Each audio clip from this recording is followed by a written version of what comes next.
Hey everybody, welcome back, and today we are going to be demonstrating you how to apply for Revolut credit card in the United Kingdom. So let's just dive in. Over here you can see I'm on Revolut landing page regarding virtual credit cards, and this is super handy if you want to spend cash. Let's just say you're coming back from the gym, you forgot your wallet at home, and no problem because Revolut virtual card got you covered.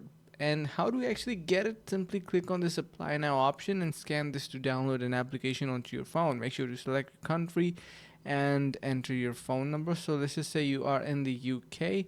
You are going to be selecting UK from this section, and yeah, so only after that you will be able to receive your code onto your phone. You can see you got multiple different countries available in here, and yeah, so once you do that you will have your virtual card ready once you apply it. So this is how simple it is, and these are all the features that it offers. You can have your credit card online, you can get it done, scanned and paid, anything that you want. So I hope this helps.